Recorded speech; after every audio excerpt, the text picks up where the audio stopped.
도저히 더 이상은 버틸 수가 없어 회사를 그만두게 되었습니다. 원래 사장이 건강에 문제가 생기면서 사장 아들에게 회사 경영권을 물려줬는데 새로 들어온 젊은 사장이 하는 짓이 완전히 개차반인 겁니다. 자기 아버지 뻘인 부장 이사들한테 반말하는 것은 기본이고 조금이라도 자기 마음에 안 들면 월급은 많이 받아가면서 대체하는 일이 뭐가 있냐며 회사 돈이나 축내는 인간들 다 잘라버려야 한다며 폭언을 쏟아내더군요. 그럼에도 불구하고 간슬기를 다 빼놓고 그 밑에서 버티는 사람도 있었지만 저를 비롯해 나이 50을 넘긴 퇴직이 가까워진 사람들은 그 처사를 견뎌낼 수가 없었습니다. 앞으로 다녀봐야 몇 년 머리에 흰머리 나는 나이에 대접받느니 일찌감치 회사 정리하고 제2의 인생을 시작하자 결심을 한 것이죠. 아이들은 아들 하나 딸 하나 있는데 아들은 대학 다니다 군대 들어갔고 딸은 대학을 다니면서 자기를 똑부러지게 하고 있으니 걱정할 것이 없었습니다. 그래서 저는 회사를 그만두고 아내와 함께 동해안에 자리를 잡았습니다. 아내는 손 감각이 좋고 요리에 관심이 많아 일식, 한식, 중식 요리사 자격증을 가지고 있습니다. 진작부터 식당을 해보려고 했지만 식당을 시작할 자금이 없어서 퇴직 끝나면 그때 식당을 하자며 미루고 있었는데 회사를 그만두면서 식당을 시작하게 된 거죠. 우리는 횟집 할 만한 곳을 알아보기 위해 약 한 달을 다니다 횟집과 민박집을 같이 운영할 수 있는 괜찮은 식당을 발견했습니다. 차도로 쪽이라 오다 가다 접근하기도 좋고 건물은 지은 지 16년 정도 된 것이지만 철근과 콘크리트로 워낙 튼튼하게 지은 집이라 외벽만 잘 정리하면 말끔하게 단장하기는 어렵지 않을 것 같았습니다. 게다가 주차장으로 이용 가능한 넓은 마당이 있고 바닷가까지 걸어서 3분 거리에 있다 보니 민박을 운영하기에도 최고의 장소였지요. 우리 부부는 여기가 우리 자리라고 생각하고 퇴직금에 살고 있던 집까지 처분해서 4억 6천을 주고 횟집을 매매했습니다. 횟집을 말끔하게 손보고 민박집과 횟집을 홍보할 사이트도 개설했지요. 블로그와 SNS를 통해서 횟집과 민박집 홍보도 하고 온라인 예약도 받으며 횟집과 민박집을 운영해 나갔습니다. 처음에는 우리 두 사람이 일을 하다가 새벽 경매며 식당 운영이며 두 사람으로는 역부족이라 주방에서 설거지도 해주시고 음식도 도와주시는 60대 아주머니 한 분을 고용해서 식당을 운영해 나갔습니다. 횟집은 엄청 호황은 아니었지만 드라이브 코스로 좋은 곳에 위치해서 계절을 타지 않고 손님이 꾸준히 찾았습니다.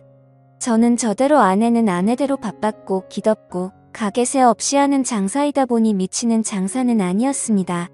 우리가 부지런히 움직이는 만큼 매출도 늘어나니 일하는 재미도 있었지요. 돈도 다시 모이기 시작했습니다. 아내는 원래 사람한테 부침성이 있고 사업 수완이 좋아 한 번 온 손님들도 단골로 만들 줄 알고 주변 사람들과도 얼마 지나지 않아 친해져서 사람들을 만나면 얼마 지나지 않아 서로 언니, 동생 하는 사이가 되더군요. 그렇게 4년 무난하게 잘 지냈습니다.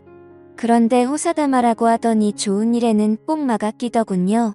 50 후반에 인생 풀리고 우리 부부 노년 행복하게 잘 지내나 했는데 아내가 제 뒤통수를 칠 줄은 꿈에도 생각 못했습니다. 아내가 동해안으로 이사 온 지 3년 만에 동네 아주머니들이랑 친하게 지내면서 개모임을 하더군요. 한 달에 돈 20만 원씩 내서 1년에 한 번씩 돌아가면서 돈을 받는 걸로 5명이 개를 시작했습니다. 원래는 개주가 따로 있었는데 개주를 하던 아주머니가 나이가 많아 병원 다닐 일이 많아지고 다른데 신경 쓸 겨를이 없어지자 아내가 개주 자리를 물려받아 개주를 하게 되었지요.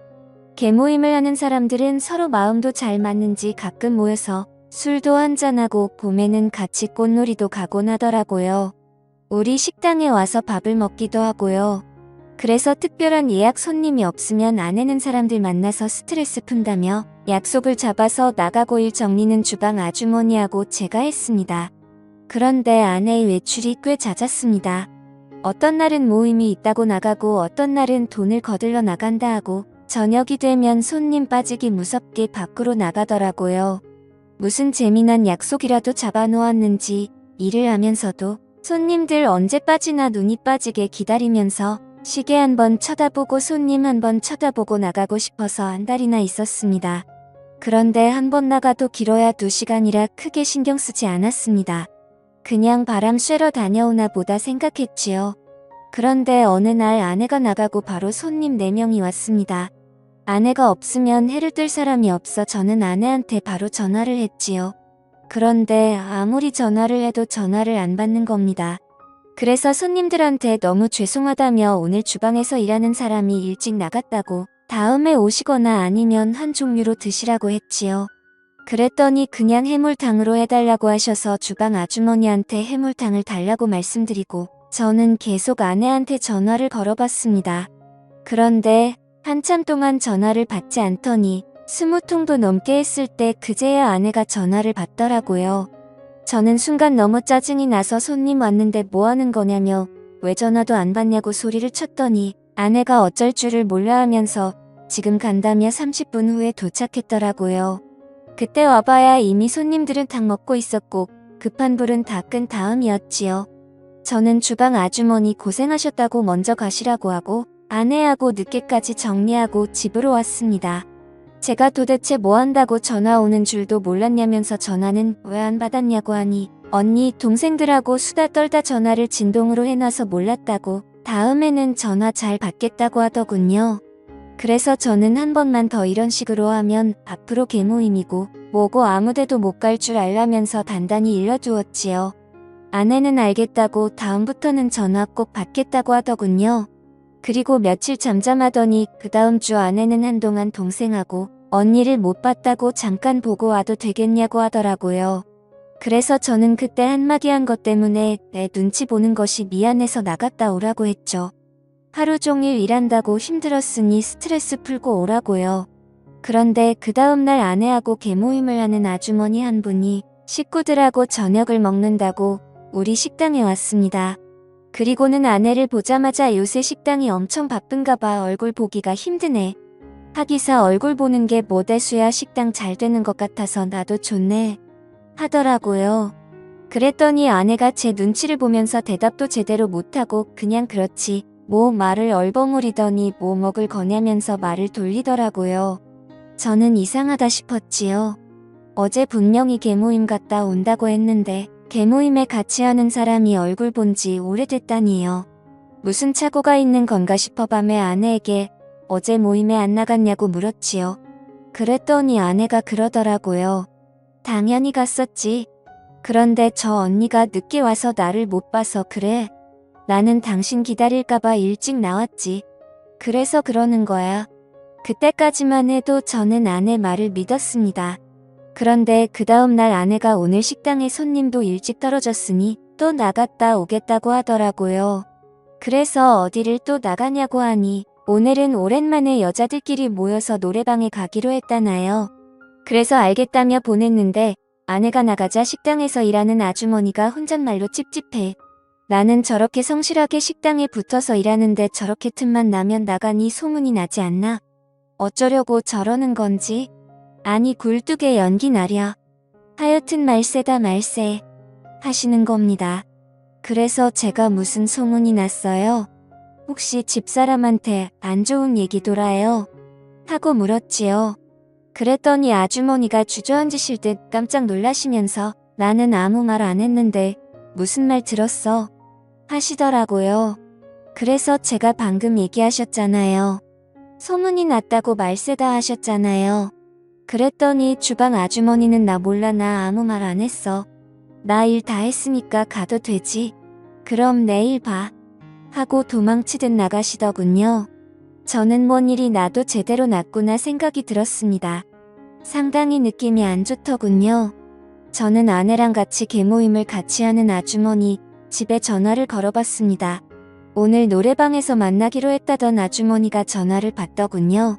저는 뭐라고 할 말이 없어 그냥 안부 전화드렸다고 다음에 좋은 게 들어오면 전화드릴 테니 놀러 오시라고 하고는 전화를 끊었습니다. 그리고 저는 우리 집에 횟감을 주로 대주는 선장 집에도 전화를 걸어봤습니다. 그랬더니 역시나 노래방에 함께 있어야 할 아주머니가 얼큰하게 취한 목소리로 전화를 받았습니다. 그래서 오늘은 아무데도 안 나가시나 보네요. 아니면 벌써 술 한잔하고 들어오신 거예요? 하니 아주머니는 세상 사는 낙이 없어서 집에서 혼자 술 한잔하고 있다고 하더군요. 그리고는 이 인간은 어디를 그렇게 돌아다니는지 맨날 늦게 기어 들어온다면서 남편 욕을 막 해댔습니다. 저는 속으로 남편한테 맺힌 게 많으신가 보다 생각하고 몸 상하니 적당히 드시라고 전화를 끊었지요. 전화를 끊고 나니 이상했습니다. 개모임하는 사람이라고 해봐야 아내까지 합쳐서 5인데 그중 2사람이나 빠졌으니까요. 저는 일단 식당을 정리하고 근처에 있는 마트로 갔습니다. 그 마트는 주로 납치하는 손님을 상대로 하는 곳인데 그 마트 형수님도 집사람과 개모임을 한 사람이었지요. 그곳에 가니 형님이 마트를 보고 있더군요. 그래서 제가 형수님은 어디 가셨나 보네요. 형님 혼자시네요. 얘기를 하니 저 안쪽에서 마트 형수님이 나오면서 이 시간에 웬일이에요? 벌써 식당 문 닫았어요? 하고 나오더라고요. 저는 노래방에 있어야 할 사람이 왜 여기 있나 싶어 기가 막혀서 아무 말 안 하고 서 있다가 저녁 먹은 게 소화가 잘 안 된다면서 맛있는 소화제 하나 달라고 해서 사가지고 나왔죠. 분위기가 이상하게 돌아가더라고요. 저는 아내한테 전화를 걸었죠. 아내가 말한 경자 언니는 집에서 혼자 술 마시고 있었고 혜숙이 언니는 마트에서 나한테 소화제를 줬는데 어디서 옆에 같이 있는 척 언니들 이름을 부를 수가 있는지 저는 정말 기가 막혔습니다. 어디서 생쇼를 하냐는 말이 목구멍까지 올라왔지만 저는 억지로 참고 알았다고 전화를 끊었지요. 전화를 끊고 저는 오만 생각들이 다 들었습니다. 무슨 짓을 하고 다니는지 눈도 깜짝 않고 거짓말을 하는 걸 보니 너무 배신감이 들고 지금까지 내가 한 솥밥 먹고 한 이불 덮고 산 사람이 이런 사람이었다니 너무나 허무했습니다. 너무 열이 받아서 술이라도 들이부었으면 속이 좀 풀릴 것 같았는데 술 마시면 나도 모르게 폭발해버릴 것 같아서 저는 냉수만 들이키고 있었죠. 잠시 후 아내는 아주 기분 좋은 얼굴을 하고는 여보 나왔어 뭐해 평소 안 내던 코소리까지 내더니 노래를 너무 열심히 불렀더니 땀이 다 났네 나 좀 씻을게 하고는 들어가 버리더군요. 아내가 씻으러 들어가자 저는 일단 아내 휴대폰부터 열어봤습니다. 통화 기록 카톡 기록을 보니 제가 전화한 것을 제외하고는 오늘 아무하고도 연락하거나 통화한 기록이 없었습니다. 아무래도 통화 기록이나 대화 내용을 지운 것 같았습니다. 요즘 제가 자꾸 전화를 하고 어딜 가냐고 물어보니 특별히 조심했던 모양입니다. 저는 전화기는 다시 제자리로 돌려놓은 뒤 컴퓨터를 켰습니다. 컴퓨터를 켜서 아내의 위치 확인을 하기 위해 아내 구글 계정으로 들어갔지요. 아내는 컴퓨터와 스마트폰을 쓰기만 할 줄 알았지 컴퓨터와 전화기가 다 연결돼 있다는 걸 몰랐습니다. 이메일로 로그인만 하면 별의별 정보를 다 확인할 수 있다는 건 아내는 꿈에도 생각 못했을 겁니다. 몇 달 전 아이폰으로 바꾸고 나서 그 계정을 제가 다 만들었으니 아내 이메일 열어보는 것이야 아무 일도 아니었지요. 저는 아내 이메일을 열어 아내 전화기에 등록되어 있는 전화번호를 먼저 살펴봤습니다. 아는 사람들 외에 특별히 눈에 띄는 사람은 없었습니다. 그 다음은 구글 위치 기록을 살펴봤습니다. 오늘 아내가 갔던 위치 기록을 살펴보니 아내가 오늘 간 곳은 뜬금없이도 부두였습니다. 부두에 노래방이 있었나 생각이 잠깐 들기도 했지만 부두에는 노래방이 있을 리가 없었습니다. 그런데 부두에 왜 갔을까 의문이 생기더군요. 거긴 정박된 어선들만 있을 뿐 주변에는 아무것도 없는데 거기를 왜 갔는지 저는 도저히 알 수도 이해할 수도 없었습니다. 저는 너무 이상하다 생각하며 다른 기록들도 살펴봤지요. 그 결과 아내가 외출한다고 나갈 때마다 부두로 갔었고 그곳에서 한두 시간 머물렀다는 것을 확인할 수 있었습니다. 부두 그 밤에 부두라니. 깜깜한 밤에 부두에 갔다가 그곳에서 한두 시간 머물다 돌아온다. 아무리 생각해도 이상한 일이었습니다. 저는 컴퓨터를 끄고 아내한테 잠깐 나갔다 온다고 얘기한 뒤 차를 타고 부두로 향했습니다. 저는 부두에 도착해 차를 세우고 부두를 걸었습니다. 부두에는 아무리 둘러봐도 아내가 머물 만한 곳은 보이지 않았습니다. 가로등도 제대로 없는 깜깜한 부두에는 아침에 출항할 배들만 둥둥 떠 있었지요. 저는 아무래도 이상하다 생각하며 다시 차를 타고 집으로 돌아오려는데 흥얼흥얼 노래를 부르며 주차장으로 걸어오는 사람이 있었습니다. 우리 집에 횟감을 대주는 선장이더군요. 저는 내려서 선장에게 인사를 할까 하다가 그만두었습니다. 괜히 제가 이 밤에 부두를 서성거렸다는 소리가 내 귀에 들어가면 안 되니까요. 저는 선장이 떠나고 난 뒤 차를 몰고 집으로 돌아왔고 집에 들어오니 아내는 벌써 골아떨어져 있더군요. 저는 그날 밤 한숨도 못 잤습니다. 왜 아내가 부두에 그렇게 자주 갔는지, 왜 거기서 머물다 왔는지 머리가 너무 복잡했습니다. 저는 다음 날 잠도 못 잔 얼굴로 여느 때와 다름없이 새벽 경매장으로 나갔다가 잠시 한숨 자고 다시 식당으로 나갔습니다. 아내는 열심히 일을 하고 있더군요. 그날은 약속 없이 집으로 들어왔고 그 다음날 아내는 또 언니들하고 약속 있다면서 나갔습니다. 아내가 나간 후 저는 컴퓨터를 켜서 아내의 위치 이동을 확인했습니다. 아니나 다를까 아내는 또 부두로 향하더군요. 저는 택시를 불러서 타고 부두로 향했습니다. 부두 주차장에는 우리 차가 주차돼 있었습니다. 택시에서 내린 저는 어디서 인기척이라도 들리는지 귀를 쫑긋 세우고 불빛도 없는 부두를 조심조심 걸었습니다. 그날은 유난히 바람도 많이 불고 파도도 세서 아무리 귀를 기울여도 다른 소리가 잘 들리지 않았습니다. 아무것도 확인하지 못한 저는 부두 끝까지 걸어갔다가 다시 천천히 걸어서 왔습니다. 우리 차가 부두 주차장에 있으니 아내도 분명 이 근처에 있을 거라 확신이 들었으니까요. 그리고 잠시 후 부두 가운데쯤 정박되어 있는 배에서 희미한 불빛이 새어나오는 것을 발견했습니다. 그 배를 보니 우리 집의 횟감을 대주는 선장의 배더군요. 저는 순간 불길한 느낌이 들면서 가슴이 쿵 내려앉는 것 같았습니다. 저는 출렁이는 배를 조심조심 올라탔습니다. 그리고 희미한 불빛이 새어나오는 선장실의 안을 들여다보니 선장실간이 침대에서 선장과 아내가 뜨거운 시간을 보내고 있더군요. 저는 순간 눈이 뒤집혔습니다. 눈에 보이는 게 없더군요. 선장실 문을 열어보니 문이 안에서 잠겨 있었습니다. 저는 문 열라고 소리치면서 문을 두드렸습니다. 그랬더니 안에서 그제야 제가 온 걸 확인한 두 사람은 놀라서 어쩔 줄 몰라 하고 있더군요. 저는 계속 소리를 치며 선장실 문을 두드렸습니다. 그랬더니 선장은 옷을 대충 챙겨 입고는 열라는 문은 안 열고 제가 서 있는 쪽 반대쪽 문을 열고 도망가는 겁니다. 그래서 저는 옆에 있는 그물을 들고 선장이 있는 쪽으로 그물을 던져서 선장을 그물에 가두어 버렸습니다. 지금까지 고기 잡느라 그물을 던져본 적은 있어도 그물에 걸려본 적은 없으니 어떻게 빠져나와야 하는지도 몰라 버둥거리고만 있더군요. 그 뒤에서 아내는 어쩔 줄 몰라 하며 여보 여보 소리만 반복하고 있었습니다.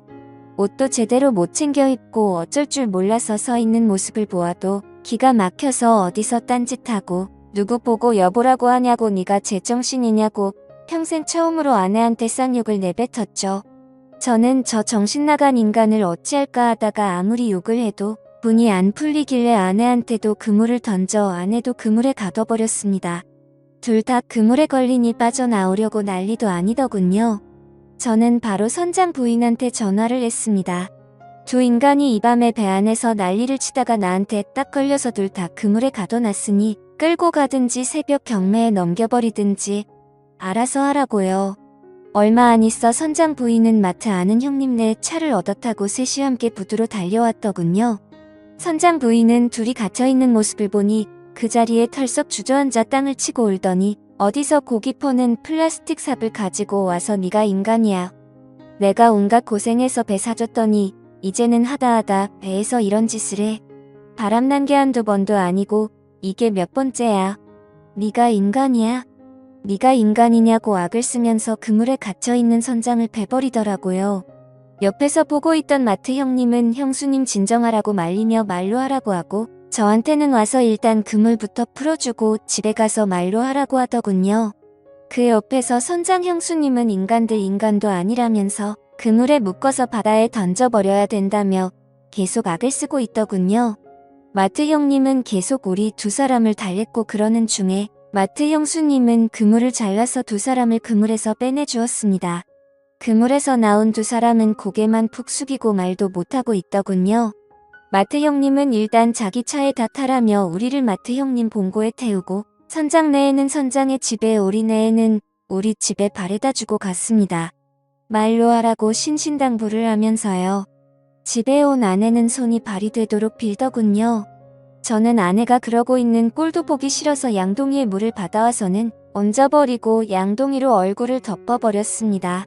자신도 얼굴을 내보일 낯이 없는지 양동이를 뒤집어 쓰고 울면서 제발 한 번만 용서해달라고, 한 번만 용서해주면 시키는 대로 다 하겠다고 하더군요. 그래서 조용히 끝내자고 했지요. 너 같은 거랑 더 이상은 못 살겠다고요. 조용히 아내와 이혼하고 위자료 청구하지 않는 대신 지금까지 네가 나한테 받아갔던 돈을 비롯해서 네 명의로 되어 있는 것들 다 내 앞으로 해놓으라고 했습니다. 그리고 내가 가지고 있는 재산 그 어느 것도 받지 않겠다고 각서를 쓰고 조용히 동해안을 떠나라고, 그러면 애들한테 이렇게 추한 얘기까지는 안 하겠다고 했지요. 그랬더니 아내는 자신이 했던 짓이 애들 귀에 들어가는 건 무서웠는지 시키는 대로 하겠다며 다 정리를 한 뒤 아내는 동해안을 떠나 차용집으로 갔습니다. 며칠 뒤 선장 내외를 만났는데 선장은 부인한테 꽤나 두들겨 맞았는지 얼굴에 멍이 들어 있었습니다. 저는 애들도 있으니 조용히 끝내기로 했다며 전후 사정을 얘기했고 형수님은 어떻게 하실 거냐고 물었지요. 그랬더니 선장 부인은 이 인간이 배 타는 것은 꼴도 보기 싫다며 배를 팔려고 내놨다고 하더군요. 그리고 마음 같아서는 지금 당장이라도 이혼하고 싶은데 내가 지금까지 고생해서 뒷바라지 해준 게 얼마인데 왜 이제 와서 주는 것은 못하겠다고 하더라고요. 붙잡고 살면서 돈이나 벌어오게 시킬 거라고요. 저는 알아서 하시라고. 그 대신 저 인간 앞으로 내 눈앞에만 안 띄게 해달라고 얘기했지요. 그렇게도 집은 각자 마무리 지었지만 얼마 지나지 않아 그날 있었던 일이 온 동네에 소문이 쫙 퍼져서 저를 보는 사람마다 그 일에 대해 물어보는데 창피해 죽을 지경이었습니다. 그래서 횟집을 정리하고 떠날까도 생각했지만 왜 내가 떠나야 되나 싶어서 새로 실력 있는 주방장을 고용해서 횟집은 계속 운영하고 있습니다. 민박도 당연히 같이 하고요. 둘이 합쳐서 식당을 계속했으면 우리 두 사람 돈도 많이 모았을 텐데 그 사람은 우리 집에서 쫓겨나 그 좋은 실력 가지고 다른 데서 일을 하고 있다더군요. 그 여자는 가끔 연락이 와서 우리 식당에서 일하고 싶다고, 예전에 부부관계였던 것 다 떠나서 일만 시켜달라고 사정사정하는데 저는 딱 잘라서 꿈도 꾸지 말라고 했지요. 왜 어리석은 선택을 해서 자기 무덤을 자기가 파는지 저는 아무리 생각해도 이해할 수 없더군요.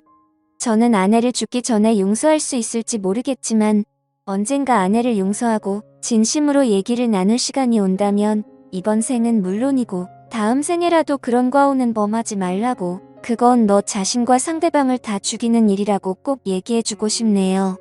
아내와 헤어지고도 가슴이 답답했는데 이렇게라도 얘기를 풀고 나니 속이 좀 편안해지는 것 같습니다. 저의 기가 막힌 이야기 들어주신 분들 모두 감사드립니다.